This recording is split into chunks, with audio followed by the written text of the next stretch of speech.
Hello and welcome. Today's topic is our hematopoietic stem cells. These are multipotent precursors that has self-renewal capacity and the ability to regenerate all types of cell presence in our circulatory system.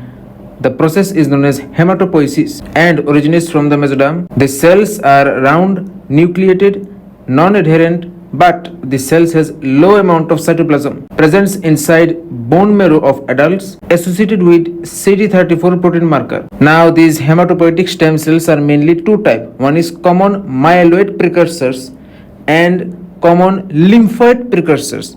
CMP is also known as myeloblasts and CLP is also known as lymphoblasts. Okay, about these two we will talk about later, not now. Then you have to know the subtypes like a colony-forming unit, granulocyte, erythrocyte, monocyte, macrophage. In short, it's known as CFU-GEMM.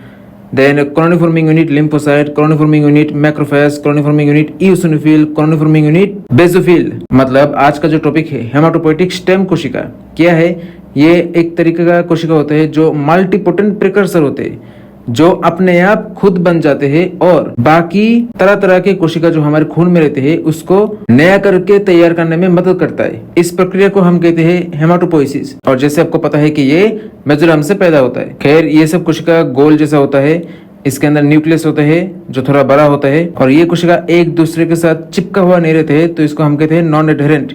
साथ में इसके अंदर जो पानी है, मतलब कोशिका के अंदर जो पानी साइटोप्लाज्म, ये बहुत ही कम होता है क्योंकि न्यूक्लियस बड़ा होता है। इसलिए ये सब कोशिका हमारे हड्डियों के अंदर जो मज्जा होता है, मतलब अस्थि मज्जा हड्डियों के अंदर रहते, एक खास तरीके का प्रोटीन मार्कर जिसका नाम है CD34 इसके साथ जुड़ा हुआ रहते हैं। ये एक स्टेम कोशिका दो तरीके का होता है, एक कॉमन माइलोइड प्रिकर्सर जिसको शॉर्टकट में हम कहते हैं माइलोब्लास्ट, और दूसरा आपका कॉमन लिम्फोइड प्रिकर्सर जिसको हम शॉर्टकट में कहते हैं लिम्फोब्लास्ट। इन दोनों के बारे में हम बाद में बात करेंगे, अभी नहीं। और बाकी सब टाइप जो है इनमें से colony forming unit, granulocyte, erythrocyte, monocyte, megakaryocyte जिसको हम शॉर्टकट में CFU-GEMM कहते हैं।